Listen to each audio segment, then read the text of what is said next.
এতদিন পরে পার্ট 3 আনার জন্য আমি ক্ষমা প্রার্থী। শুরু হচ্ছে পার্ট 3, ছুটি। লেখক রবীন্দ্রনাথ ঠাকুর। কলিকাতায় মামার বাড়ি পৌঁছিয়া প্রথমত মামির সঙ্গে আলাপ হইল। মামি এই অনাবশ্যক পরিবার বৃদ্ধিতে মনে মনে যে বিশেষ সন্তুষ্ট হইয়াছিলেন তাহা বলিতে পারি না। তাহার নিজের 3টি ছেলে লইয়া তিনি নিজের নিয়মে ঘরকন্যা পাতিয়া বসিয়া আছেন। ইহার মধ্যে সহসা একটি 13 বৎসরের অপরিচিত অশীতি পাড়াগেঁয়ী ছেলে ছাড়িয়া দিলে কিরূপ একটা বিপদের সম্ভাবনা উপস্থিত হয়। বিশ্বম্ভরের এত বয়স হইল, তবু কিছুমাত্র যদি কাণ্ডজ্ঞান হয়েছে। বিশেষত 13-14 বছরের ছেলের মতো পৃথিবীতে এমন বালাই আর নাই। শোভাও নাই, কোনো কাজেও লাগে না, স্নেহও উদ্রেক করে না। তাহার সঙ্গসুখও বিশেষ প্রার্থনীয় নহে।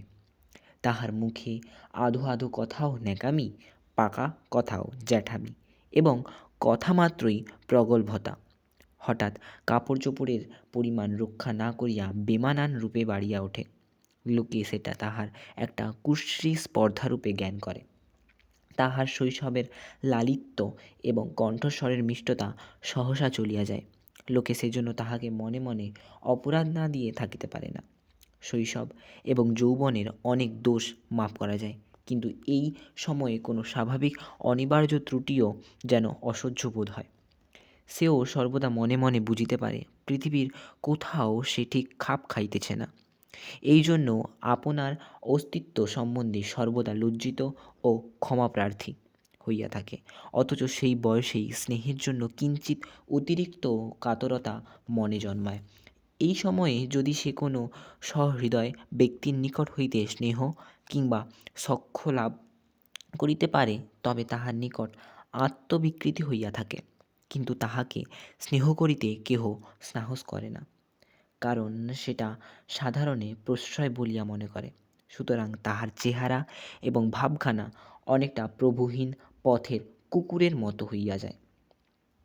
অতএব এমন অবস্থায় মাতৃভবন ছাড়া আর কোনো অপরিচিত স্থান বালকের পক্ষে নরক। চারিদিকের স্নেহশূন্য বিরাগ তাহাকে পদে পদে কাঁটার মতো বিঁধে। এই বয়সে সাধারণ নারী জাতিকে কোনো এক শ্রেষ্ঠ স্বর্গলোকে দুর্লভ জীব বলিয়া মনে ধারণা হইতে আরম্ভ হয়। অতএব তাহাদের নিকট হইতে উপেক্ষা অত্যন্ত দুঃসহ বোধ হয়। মামির স্নেহহীন চক্ষে সে যে একটা দুগ্রহের মতো প্রতিভাত হইতেছে, এইটে ফটিকের সবচেয়ে বাজিত। মামি যদি দৈবাৎ তাহাকে কোনো একটা কাজ করিতে বলিতেন, তাহা হইলে সে মনের আনন্দে যতটা আবশ্যক তার চেয়ে বেশি কাজ করিয়া ফেলিত। অবশেষে মামি যখন তাহার উৎসাহ দমন করিয়া বলিতেন, ঢের হয়েছে, হতে আর হাত তোমায় দিতে হবে না, এখন তুমি নিজের কাজে মন দাও গে, একটু পড়ো গে, যাও। তখন তাহার মানসিক উন্নতির প্রতি মামির এতটা যত্নবাহুল্য তাহার অত্যন্ত নিষ্ঠুর অবিচার বলিয়া মনে হইত। ঘরের মধ্যে এইরূপ অনাদর ইহার পর আবার হাঁপ ছাড়িবার জায়গা ছিল না। দেয়ালের মধ্যে আটকা পড়িয়া কেবলই তাহার সেই গ্রামের কথা মনে পড়িত। প্রকাণ্ড একটা ধাউস ঘুড়ি লইয়া বোঁ বোঁ শব্দে উড়াইবার বেড়াইবার সেই মাঠ, তাইরে নাইরে না করিয়া উচ্চৈস্বরে স্বরচ্চিত রাগিণী আলাপ করিয়া অকর্মণ্যভাবে ঘুরিয়া বেড়াইবার সেই নদীতীর, দিনের মধ্যে যখন তখন ঝাঁপ দিয়া পড়িয়া সাঁতার কাটিবার সেই সংকীর্ণ স্রোতস্বিনী, সেই সব দলবল, উপদ্রব, স্বাধীনতা, এবং সর্বোপরি সেই অত্যাচারিণী অবিচারিণী মা অহর্নিশি তাহার নিরুপায় চিত্তকে আকর্ষণ করিত।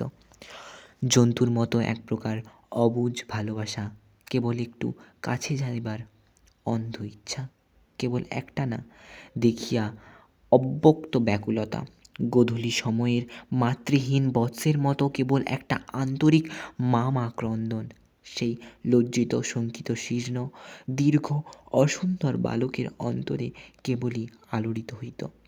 স্কুলে এত বড় নির্বোধ এবং অমনোযোগী বালক আর ছিল না। একটা কথা জিজ্ঞাসা করিলে সে হাঁ করিয়া চাহিয়া থাকিত, মাস্টার যখন মার আরম্ভ করিত তখন ভারাক্রান্ত গর্দভের মতো নীরবে সহ্য করিত। ছেলেদের যখন খেলিবার ছুটি হইত তখন জানালার কাছে দাঁড়াইয়া দূরের বাড়িগুলোর ছাদ নিরীক্ষণ করিত।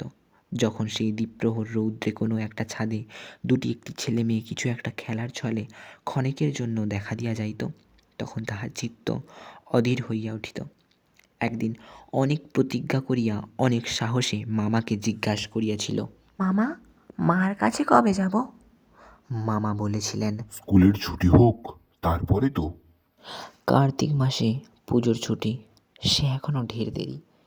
একদিন ফটিক তাহার স্কুলের বই হারাইয়া ফেলিল। একে তো সহজেই পড়াও তৈরি হয় না, তাহার পর বই হারাইয়া একেবারে নাচার হইয়া পড়িল। মাস্টার প্রতিদিন তাহাকে অত্যন্ত মারধর অপমান করিতে আরম্ভ করিলেন। স্কুলে তাহার এমন অবস্থা হইল যে তাহার মামাতো ভাইরা তাহার সহিত সম্বন্ধ স্বীকার করিতে লজ্জাবোধ করিত। ইহার কোনো অপমানে তাহারা অন্যান্য বালকের চেয়েও যেন বলপূর্বক বেশি করিয়া আমোদ প্রকাশ করিত। অসহ্য বোধ হওয়াতে একদিন ফটিক তাহার মামির কাছে নিতান্ত অপরাধীর মতো গিয়া কহিল, মামি, বই হারিয়ে ফেলেছি। মামি অধরে দুই প্রান্তে বিরক্তির রেখা অঙ্কিত করিয়া বলিলেন, বেশ করেছ, আমি তোমাকে মাসের মধ্যে 5বার করে বই কিনে দিতে পারিনি। ফটিক আর কিছু না বলিয়া চলিয়া আসিল। সে যে পরের পয়সা নষ্ট করিতেছে এই মনে করিয়া তাহার মায়ের উপর অত্যন্ত অভিমান উপস্থিত হইল।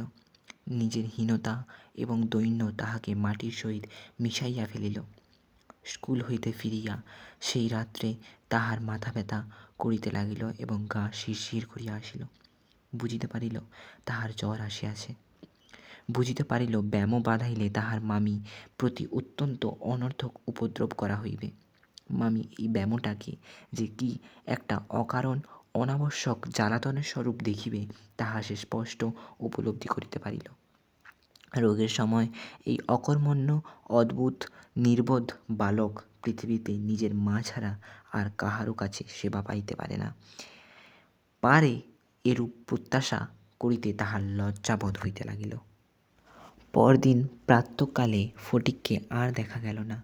চতুর্দিকে প্রতিবেশীদের ঘরে খোঁজ করিয়া তাহার কোনো সন্ধান পাওয়া গেল না। সেদিন আবার রাত্রি হইতে মুষলধারে শ্রাবণের বৃষ্টি পড়িতেছে, সুতরাং তাহার খোঁজ করিতে লোকজনকে অনর্থক অনেক ভিজিতে হইল। অবশেষে কোথাও না পাইয়া বিশ্বম্ভরবাবু পুলিশে খবর দিলেন।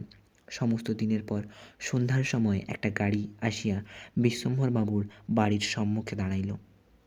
তখনও ঝুপ করিয়া অবিশ্রান্ত বৃষ্টি পড়িতেছে। রাস্তার এক হাঁটু জল দাঁড়াইয়া গিয়েছে। 2 জন পুলিশের লোক গাড়ি হইতে ফটিককে ধরাধরি করিয়া নামাইয়া বিশ্বম্ভরবাবুর নিকট উপস্থিত করিল। তাহার আপাদমস্তক ভিজা, সর্বাঙ্গে কাদা, চক্ষু লোহিত বর্ণ, থরথর করিয়া কাঁপিতেছে। বিশ্বম্ভরবাবু প্রায় কোলে করিয়া তাহাকে অন্তঃপুরে লইয়া গেলেন। মামি তাহাকে দেখাইয়া বলিলেন, কেন বাবু, পরের ছেলেকে দিয়ে এর কর্মভোগ, দাও ওকে বাড়ি পাঠিয়ে দাও।